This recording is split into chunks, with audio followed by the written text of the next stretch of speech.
Muy buenas tardes a todos los participantes. Les saluda la doctora Cintia Honorio desde las instalaciones de la Dirección de Infosalud, de la Dirección General de Telesalud, Referencia y Urgencias del Ministerio de Salud. Empezaremos la telecapacitación programada para el día de hoy, viernes 24 de agosto, con el tema Cuidados especializados de enfermería al paciente pediátrico hemorrágico, a cargo del equipo del Instituto Nacional de Salud del Niño Breña del Ministerio de Salud. Quisiera recordarles que cualquier pregunta, duda o consulta pueden hacerlas llegar mediante el chat en cualquier momento de la exposición, las cuales serán respondidas al final.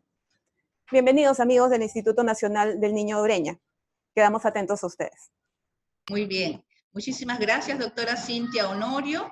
Gracias por esta oportunidad nuevamente al MINSA, a DIFTEL y Enfermería del Instituto Nacional de Salud del Niño se hace presente una vez más. En esta oportunidad se ha seleccionado un tema de la especialidad de hematología y es enfermería quien va a compartir con ustedes toda esta rica experiencia en la que vienen las licenciadas en enfermería y personal técnico participando en lo que corresponde al cuidado de enfermería en estos niños con una patología tan penosa. Entonces tenemos ahora en nuestra instalación a la licenciada Silvia Solano Inca y ella se encontrará dispuesta ya para compartir con ustedes todo este trabajo. Muy bien, licenciada Silvia. Buenas tardes ya con todos. Mi nombre es Silvia Solano Inca. Yo vengo ya trabajando en el servicio de hematología alrededor de 5 años y esta exposición es un poco para compartirles a ustedes nuestra experiencia y lo que nosotros venimos realizando en el cuidado del paciente hematológico. Voy a enfocar un poco en lo que hacemos en el servicio. Quizás un poco mencionar algo de las enfermedades que son más frecuentes y los cuidados de enfermería en el paciente. Comencemos.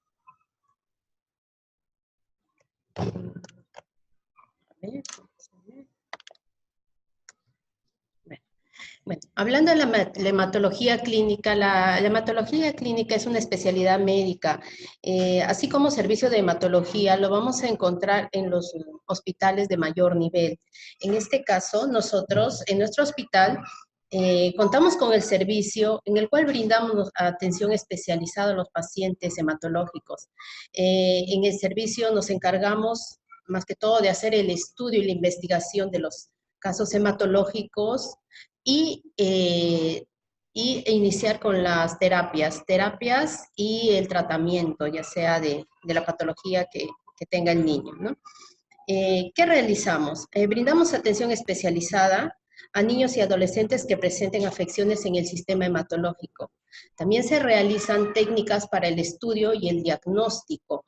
Dentro de estas técnicas podríamos mencionar los aspirados de médula ósea, diferentes tipos de exámenes especializados, ¿no? También podemos, en el caso de llegar un niño con una patología hematológica, siempre se le va a realizar un estudio hematológico y de acuerdo a la patología que presente, vamos a realizar en este caso un estudio de compatibilidad, ¿no? Si en este caso este niño va a ser un candidato a un trasplante de médula ósea. También realizamos las terapias inmunosupresoras en aquellos pacientes que no tengan posibilidad de recibir un trasplante de sus progenitores hematopoyéticos. Continuamos. A ver, acá, ¿dónde está? Sí, la siguiente. Aquí. Hablaremos un poco de qué es la sangre, la hematopoiesis y qué es lo que sucede en un paciente hematológico. Hablando de manera general, la hematopoiesis, hemo significa sangre y poiesis es la producción o la fabricación de la sangre. Entonces, ¿qué es lo que sucede en los pacientes? Va a existir en nuestra médula ósea una célula madre, una célula precursora. A través de esta célula se van a ir formando los elementos formes de la sangre. Esta célula va a ir dividiéndose y va a formar, ya sean los eritrocitos, los que son, de los cuales van a generarse los glóbulos rojos, los leucocitos y las plaquetas. A partir de esta célula precursora se inicia la hematopoiesis. Hablemos un poco de la médula ósea. La médula ósea viene a ser aquel tejido suave, esponjoso que encontramos en los huesos, ¿no? Estos tejidos producen los glóbulos rojos, los glóbulos blancos y las plaquetas.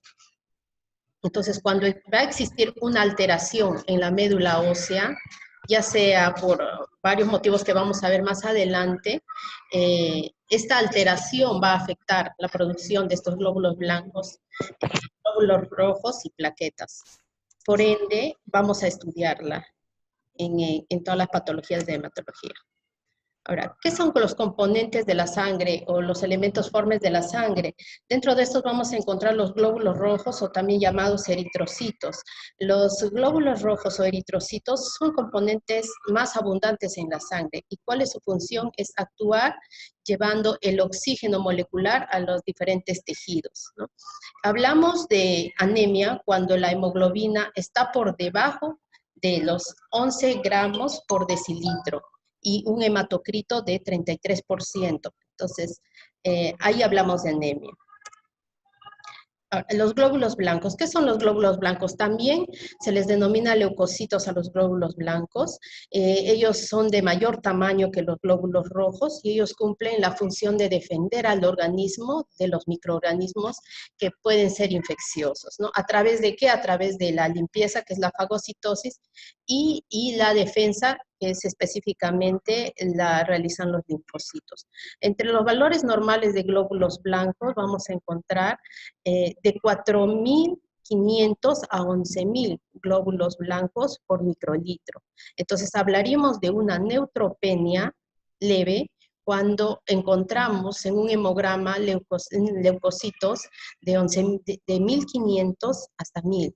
Y una neutropenia severa encontraríamos los linfocitos de 1.000 a 500. Entonces, esta deficiencia, a esta la vamos a llamar neutropenia.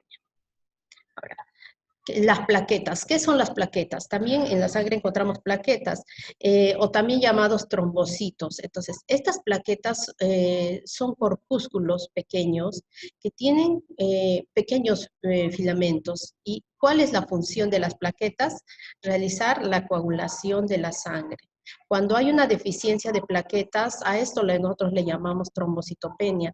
El valor normal de las plaquetas en un hemograma son de 150.000 a 400.000 microlitros. Entonces, ya hablamos nosotros de una trombocitopenia cuando el recuento es menor a 100.000.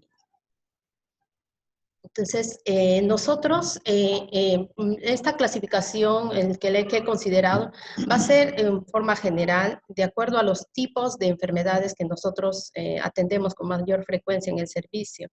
En este caso, voy a clasificar las anemias. Bueno, primero sería por deficiencia de hierro o la famosa anemia ferropénica. Este va a ser el tipo más frecuente de anemia que se encuentra. Es por deficiencia de hierro y no va a existir una cantidad suficiente de hemoglobina en la sangre. Esto a menudo se debe a una deficiencia en la dieta, ¿no? Es una dieta pobre en hierro y también puede ser debido a algunos sangrados excesivos que se pueden encontrar, ya sea, por ejemplo, en pacientes adolescentes nosotros vemos el sangrado menstrual abundante, o también puede haber algunos sangrados ocultos digestivos que también tendrían que investigarse la causa.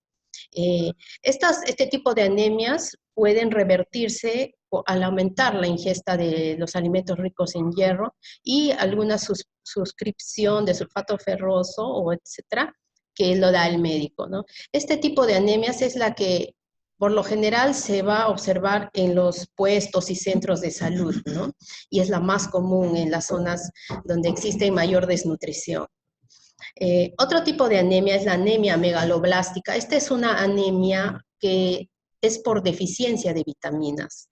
En este tipo de anemia, el organismo no va a absorber correctamente la vitamina B12 y el ácido fólico. Estas dos vitaminas son importantes para la formación de los glóbulos rojos. Entonces, al haber una deficiencia, ya que el organismo no absorbe correctamente, los glóbulos rojos van a tender a a crecer en tamaño, son anormalmente grandes, ¿no? Y a esto le vamos a llamar nosotros la anemia megaloblástica.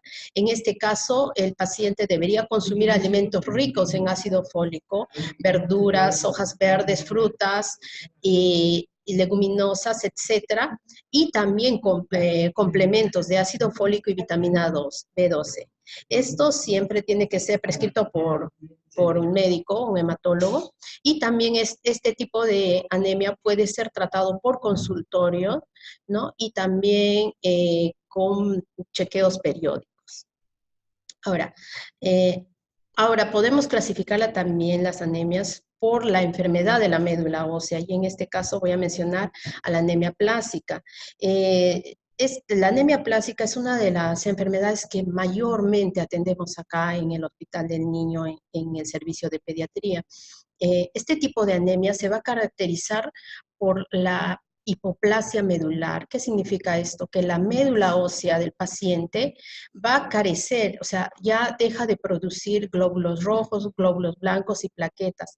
Entonces, al haber una disminución considerable de estos elementos en la sangre, corre en riesgo la vida del paciente. A esto nosotros le llamamos pancitopenia, cuando existe una disminución considerable de los 3 elementos formes.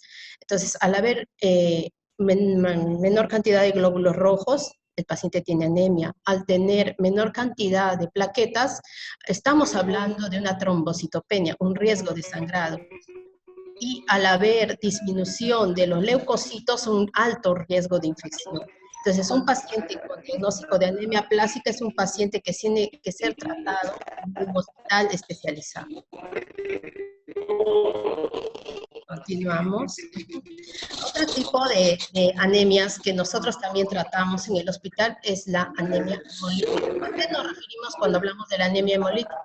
La anemia hemolítica es una anemia adquirida, es una anemia que se va a realizar, es una anemia que se va a presentar por problemas autoinmunes. ¿Qué significa? Que el mismo organismo del paciente va a producir anticuerpos que van a empezar a destruir los glóbulos rojos. En este caso, al ser una enfermedad autoinmune, nosotros administramos fármacos inmunosupresores para frenar esta respuesta inmune y que está destruyendo los hematíes, ¿no? Por lo general son terapias con metilprednisolona o prednisona en el caso ya de que el paciente se va a ir de alta, y siempre bajo control y chequeo por consultorio externo.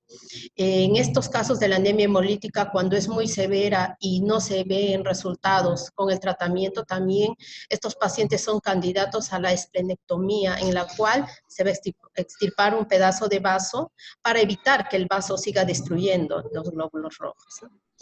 Ahora, también encontramos y vemos con frecuencia pacientes con anemia falciforme. La anemia falciforme es una anemia de origen genético. Estas están llamadas, son células falciformes, son células de diferente forma. Si la hemoglobina tiene una forma redondeada, en la anemia falciforme la hemoglobina tiene una forma de luna más o menos. Entonces, al ser una forma diferente, esta tiende a morir prematuramente. Y al morir prematuramente se va rompiendo dentro de los vasos sanguíneos y puede producir obstrucción de pequeños vasos sanguíneos. Entonces, esta es una enfermedad no muy frecuente, pero sí de cuidado, ¿no? Que también nosotros tratamos. A veces llegan al servicio pacientes con obstrucciones de vasos, ya sea en alguna parte del cuerpo, lo cual les genera mucho dolor y necesita tratamiento. Y otras, bueno, aquí menciono otras enfermedades hematológicas que también son muy importantes y sí las observamos en el servicio. Hablamos de la trombocitopenia inmunitaria. Hemos dicho que cuando hablamos de trombocitopenia es cuando encontramos un recuento por debajo de lo normal de las plaquetas. Entonces, en el caso de la trombocitopenia, se produce es una enfermedad autoinmunitaria en la cual el paciente empieza a generar su propio cuerpo empieza a rechazar las plaquetas y a destruir las plaquetas. Esto es común ver en pacientes con diagnóstico de lupus y artritis reumatoidea, ¿no? En este caso, nosotros hacemos también terapias con metilprednisolona, prednisona, etcétera, de tal manera que se pueda frenar este tipo de reacción.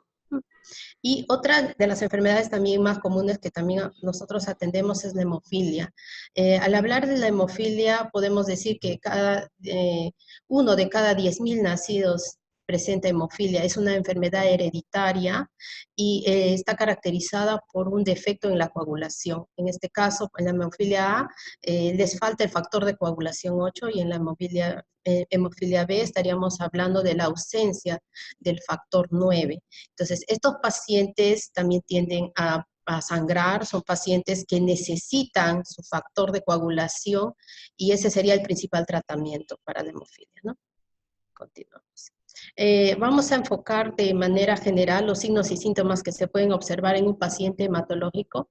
La debilidad sí, por lo general se observa en la mayoría, son pacientes que tienden a sentirse débiles, cansados, ¿no? La palidez es marcada, podemos ver en un paciente que tiene un hematocrito de 8, 9, se le nota, ¿no? Pálido.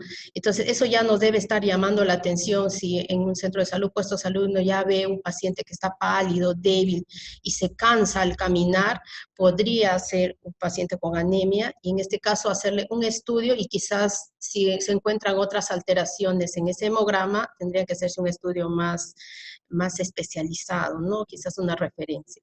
En ellos también es común las hemorragias excesivas, van a presentar epíxtasis, sangrado menstrual excesivo y también hemos encontrado, ¿no? Es común ver casos de hemorragias digestivas altas y bajas, ¿no? Todo esto debido a la falta de plaquetas, ¿no? A la trombocitopenia que pueden presentar. También es común, quizás no vamos a observar un sangrado activo, ¿no? Directo, verlo, pero sí también podemos observar en la piel la presencia de petequias y lesiones purpúricas.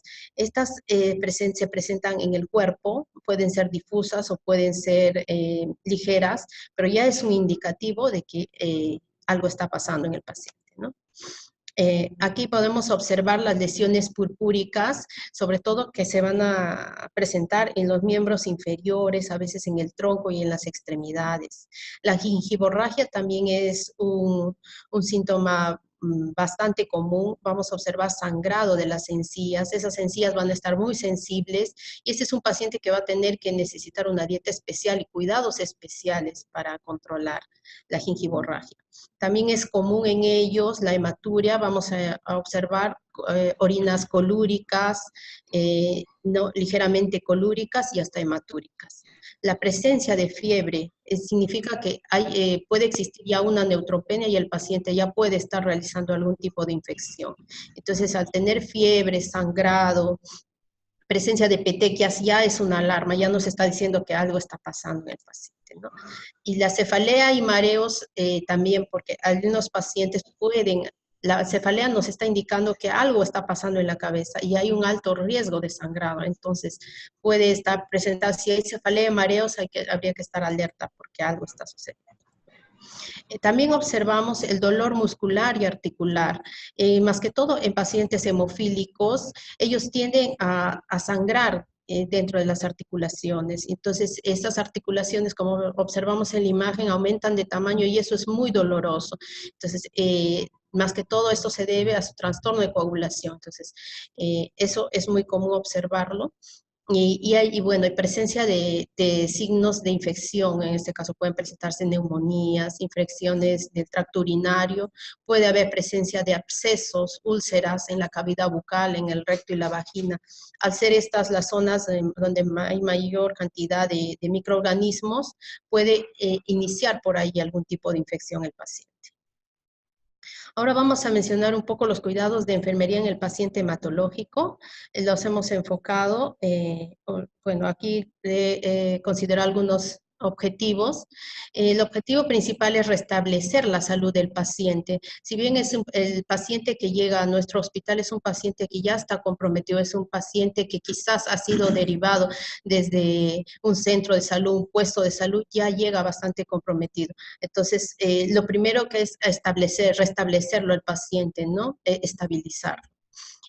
Otro de los objetivos en cuanto a los cuidados es prevenir y manejar el sangrado, que es lo más común que se va a observar en el servicio de hematología, ¿no? Otro objetivo es prevenir y tratar las infecciones. En este caso, ¿qué hacer cuando un paciente ya viene infectado y cómo prevenir las infecciones, ¿no? Brindar el soporte transfusional, y preparación para procedimientos especiales, como es el aspirado de médula ósea y la terapia inmunosupresora, que son procedimientos que se realizan, ¿no?, comúnmente en el servicio. Diagnósticos de enfermería más comunes y sus cuidados. Aquí vamos a considerar el riesgo de sangrado, que va a estar relacionado a la disminución del número de plaquetas en la sangre. Entonces, al evaluar, nosotros como personal de enfermería tenemos que evaluar los signos de sangrado, ¿no? Y evaluar si el sangrado es un sangrado activo, es un sangrado que lo podemos observar, o por ejemplo puede ser un sangrado interno también, ¿no? En este caso, si hay presencia de petequias, púrpuras, si hay gingivorragia o si hay hematuria. También estar evaluando los análisis de laboratorio, cuánto están las plaquetas de ese paciente, ¿no? A cuánto han descendido. A veces en el servicio nosotros manejamos pacientes con 1000, 2000, 5000 de plaquetas, que son pacientes con alto riesgo de sangrado. Vigilar las pérdidas sanguíneas y sus características y su cantidad, ¿no? Siempre, en enfermería, o sea, tenemos que estar vigilando cuánto ha sido la pérdida y estar reportando al médico, ¿no?, al hematólogo. En este caso también, cuando hay un sangrado local ligero, nosotros también tenemos la capacidad de controlarlo. En este caso, si el sangrado es ligero, podemos realizar un taponamiento nasal. En el taponamiento nasal, que lo deberían hacer también ustedes, yo supongo que en los centros o puestos de salud es lo que llega, ¿no?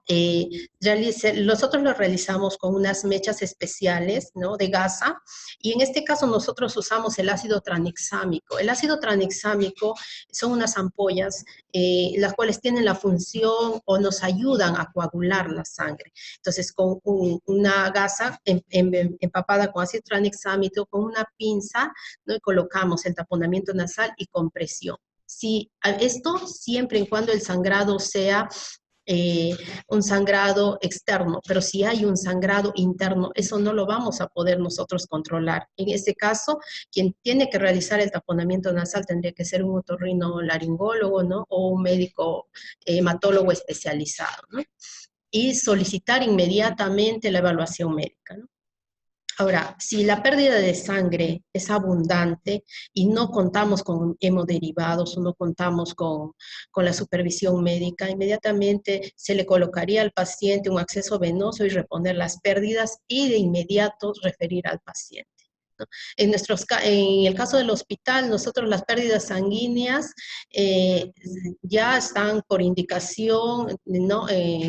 Los médicos ya indican en el momento de la evaluación al paciente, si el paciente presentara pérdidas, ¿no?, reponer con tanto, ¿no?, reponer paquete globular, plaquetas, aféresis, etcétera, ¿no? También nosotros administramos los hemoderivados según la indicación médica y también según cómo esté el hemograma del paciente, ¿no? Esa es la indicación que realizan los médicos. También podemos verificar la toma de exámenes de rutina. Los exámenes de rutina, en nuestro caso, en el hospital, son interdiarios. Es la única manera de nosotros saber, ¿no?, de forma segura cuánto es el recuento, ¿no?, del hemograma de nuestro paciente y el riesgo que están ellos teniendo, ¿no?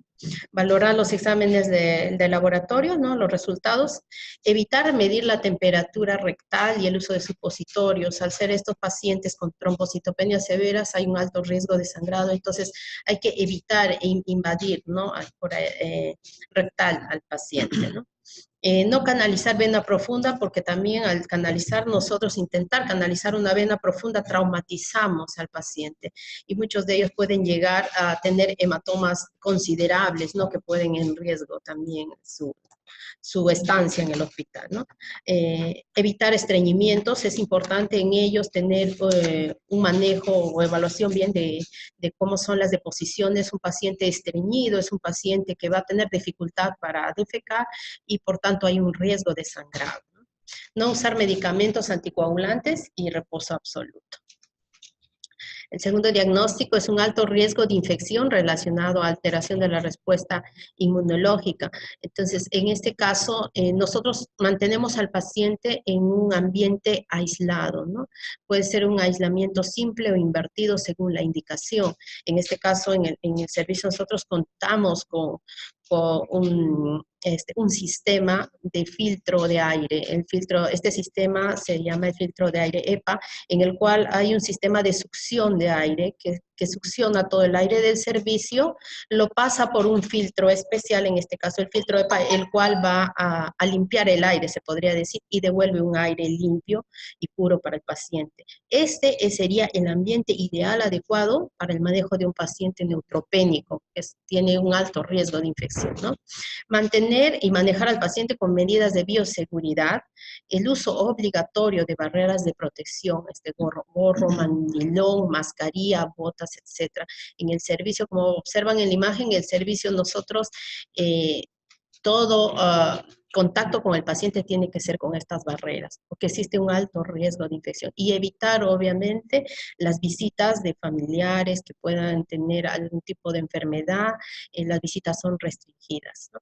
El lavado de manos básico, lavado de manos estricto antes de manipular al paciente, ¿no? Vigilar los signos de infección, la presencia de fiebres, adenopatías, malestar, fatiga o dolor de garganta, etcétera, ya nos puede estar dando un indicio de que el paciente puede presentar un signo de fiebre. Si el paciente ya tiene 37,5 de temperatura, eso para nosotros ya es una alerta. Si el paciente llegara a tener 38 de temperatura, ya tenemos indicado nosotros la toma de hemocultivos y el inicio de antibióticos, ¿no? Ahora, controlar y valorar las funciones vitales cada 4 horas. Administrar medicamentos profilácticos, en este caso antibióticos, antimicóticos, antivirales, antiparasitarios, según la prescripción médica, si el paciente ya presentó algún tipo de infección. Y uso de la técnica aséptica en todos los procedimientos, ¿no? Sobre todo en la canalización de vías, ¿no? Estar observando las zonas de punción de las vías, que puede haber sangrado, dolor o signos de infección, ¿no? Mantener la higiene diaria del paciente. En este caso hay que tener énfasis en los enjuagues, lavados bucales y en la higiene perineal, que es el principal foco de infección que también encontramos, ¿no? En los pacientes hematológicos, debido a la gingivorragia y a la neutropenia, empiezan a hacer las infecciones bucales. Entonces, ya tenemos nuestra rutina indicada para hacer este tipo de higiene, ¿no? Mantener un régimen de visitas restringido, ¿no? Y mantener limpio y desinfectado el ambiente del paciente. Nosotros, el personal de limpieza que ingresa al servicio ya es un personal que está capacitado y hace la higiene en mañana, tarde y noche, ¿no? Entonces el ambiente siempre está limpio. El siguiente diagnóstico es la intolerancia a la actividad física y está relacionado con el déficit del aporte de oxígeno a los tejidos. Más que todo, en este caso, está enfocado a los pacientes con anemias severas.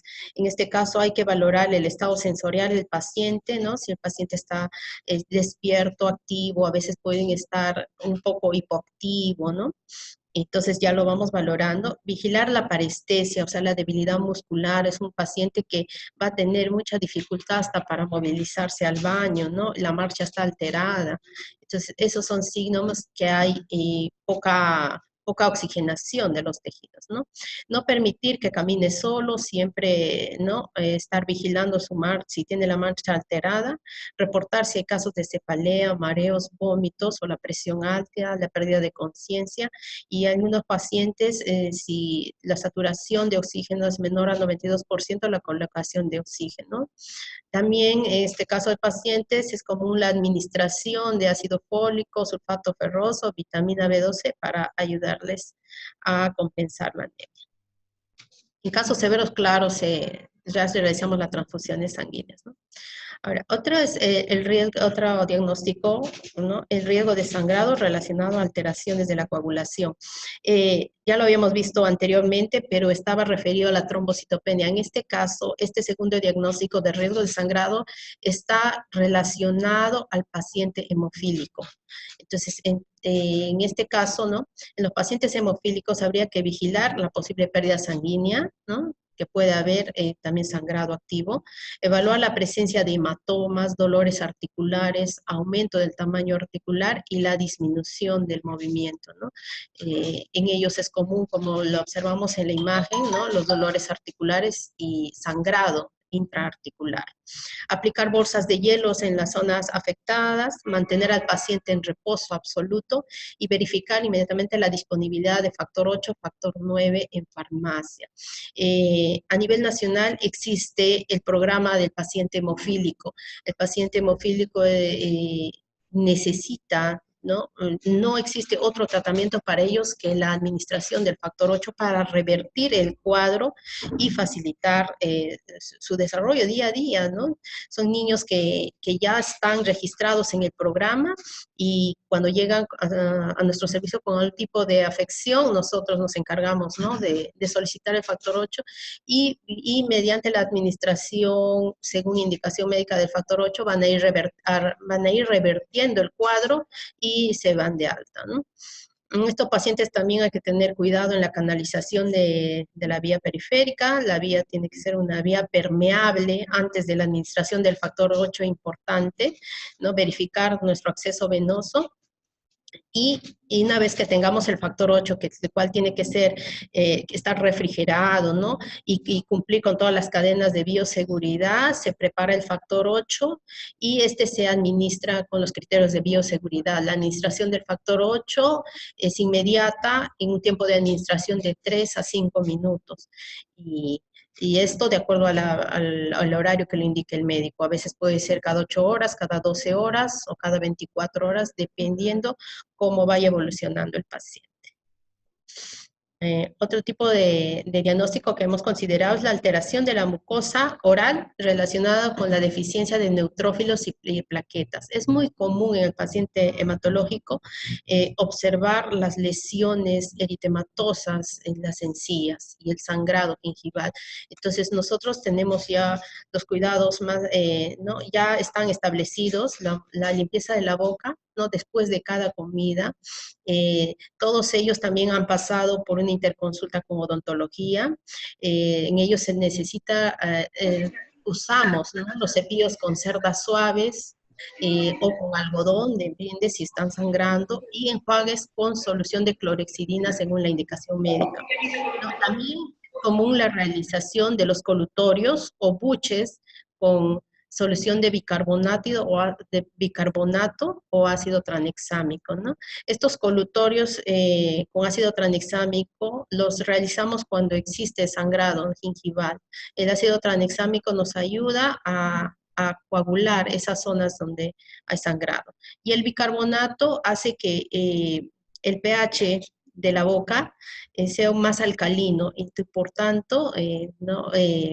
Evitamos las infecciones. Bueno, la evaluación por odontología y usar analgésicos locales, orales, según prescripción en este caso, al ser pacientes inmunodeprimidos, muchos de ellos presentan brotes de tipo herpes, ¿no? Y esos son muy dolorosos, presentan llagas en la boca, entonces también usamos analgésicos orales, ¿no? En ellos está indicada una dieta blanda traumática, y si hay presencia de micosis, también antimicóticos orales, ¿no? Bien, esos serían, mira, Esos serían los diagnósticos que hemos considerado. Si tuvieran dudas, preguntas. Muy bien, le agradecemos, licenciada Silvia. Estamos a la espera entonces a través de la red Telesalud para que puedan hacer llegar sus preguntas vía chat como les han explicado. Y mientras tanto podríamos ir conversando, licenciada Silvia Solano, en relación a su actividad diaria. Nosotros en el instituto pues recibimos pacientes que vienen de todas las regiones del país, ¿no? Puede compartir un poco la realidad del servicio de hematología, capacidad para cuántos niños tenemos y cuál es el movimiento de estas hospitalizaciones. Sí, nosotros al ser un hospital de referencia recibimos pacientes de todo el Perú. Llegan pacientes, la mayor demanda que observamos es pacientes de la zona de la selva y de la sierra.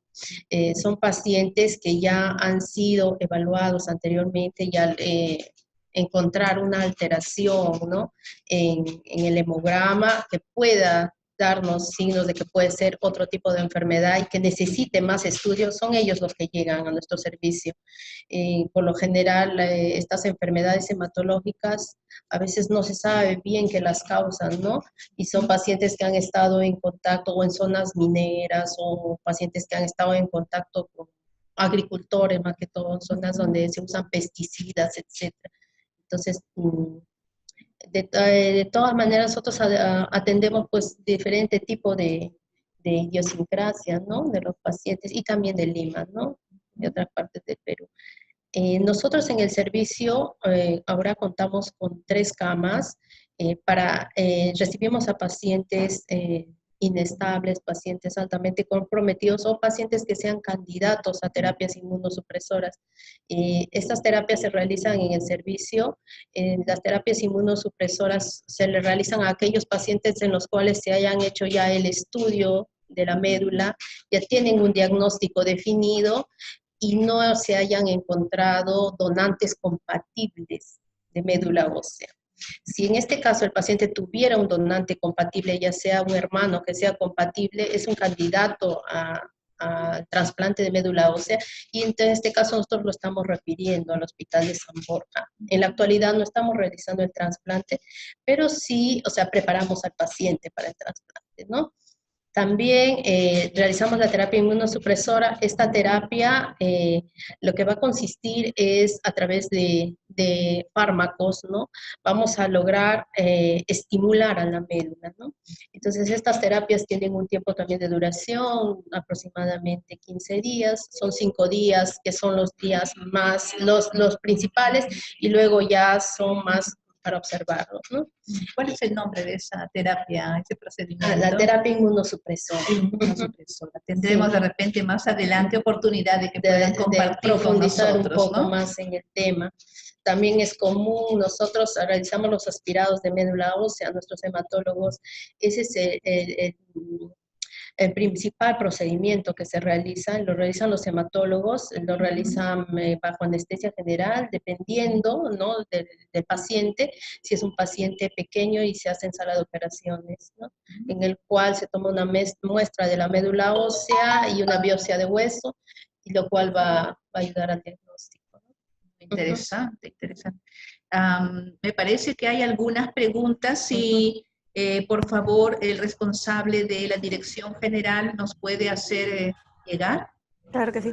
Muchas gracias, licenciada Solano, por su exposición. Muchas gracias, licenciada Taquia. En general, a todos el equipo del Instituto Nacional de Salud del Niño Breñas por la ponencia y por compartir los conocimientos con los distintos niveles de atención. Muchísimas gracias también a nuestros participantes por su asistencia. Antes de pasar a la ronda de preguntas, saludar también a los hospitales y centros conectados, a la red de Tacna, al Hospital Regional Manuel Núñez Butrón de Puno, y recordarles también que esta y las demás telecapacitaciones las pueden encontrar en el canal de YouTube de Telesalud del Ministerio de Salud. Nos han hecho llegar algunas preguntas. La primera, ¿cuáles serían otros medicamentos para la pérdida sanguínea nasal, muy aparte del uso del ácido tranexámico? Bueno, en este caso también se podría hacer el taponamiento nasal con el agua oxigenada. También es efectivo, nosotros también lo hemos hecho en el servicio, una gasa embebida con agua oxigenada, ¿no? Igual, realizar el taponamiento nasal anterior, ¿no? Presionando bastante y manteniendo presión por un buen tiempo, unos 10 a 15 minutos. Después de esto, si ya no se observa sangrado, ya ahí queda, pero si continúa el sangrado, en este caso nosotros también, bueno, aplicamos la transfusión de plaquetas según indicación y también ácido tranexámico endovenoso o también las cápsulas vía oral, ¿no? Que también las podemos conseguir. Perfecto, licenciada, muchas gracias. Nos han hecho llegar otra pregunta. ¿Algún tiempo recomendado promedio para realizar el recambio de vía en pacientes con alteraciones de coagulación? El cambio de la vía periférica, en este caso en los pacientes, nosotros lo realizamos cada 3 días, pero todos los días tiene que haber una observación continua de esa vía. En este caso, al ser paciente hematológico, nosotros no podemos estar invadiendo a cada rato al paciente, ¿no? Solamente si la vía hay signos de infección o hay signos de sangrado en el mismo punto de inserción o la vía ya no está funcionando correctamente, nosotros lo retiramos. Pero sí, diario, nosotros nos encargamos de evaluar, cambiar los apósitos, limpiar esa vía, ¿no? En este caso, 3 días. Catéter venoso central en estos pacientes también no es recomendable, porque por ser un modo de acceso más fácil para que el paciente pueda infectarse, ¿no? En este caso, nosotros acá en el hospital, como solo, o sea, la enfermera está capacitada, evalúa diario las vías y tenemos un checklist en el cual nosotros estamos si cumple o no con lo necesario. Si no, si fuera estrictamente necesario, se cambia la vía, ¿no? Y también procuramos usar un acceso venoso más permeable, un catéter de un lumen más grande, el cual nos permitan las transfusiones en cualquier momento, ¿no? Que sea necesario. Gracias por su respuesta. Nos han hecho llegar otra pregunta. En pacientes que son sometidos a múltiples venopunciones, como por ejemplo para muestras de laboratorio, colocaciones de vías periféricas, ¿cuáles serían sus recomendaciones? Son pacientes con alteraciones en la coagulación. En este caso de pacientes, nosotros no podemos estarlos exponiéndolos a las múltiples punciones. Por eso la canalización de vía periférica o la toma de muestras sanguíneas las debe realizar un personal, ¿no? Que esté capacitado y que tenga la experiencia necesaria para poder invadirlo lo menos posible, ¿no? En el caso de ya, si observamos presencia de hematomas, presencia de lesiones por múltiples punciones, estas van a ir absorbiéndose solas, nosotros no aplicamos ni compresas, solas se tienen que absorber, y lo que sí, con las transfusiones de plaquetas, ¿no? Van a ir revertiendo poco a poco. Muchas gracias por sus respuestas, licenciada. Bueno, si no hubieran más preguntas, damos por finalizada la telecapacitación del día de hoy. Muchas gracias a todos los participantes. Muchas gracias, licenciada Solano, por contar con su presencia. Un gusto tenerla con nosotros. Muchas gracias, licenciada Taque, y un saludo a todos los amigos del Instituto Nacional de Salud del Niño Breña. No se olviden de participar en las siguientes telecapacitaciones. Nos vemos. Hasta entonces. Hasta luego. Gracias. Hasta luego.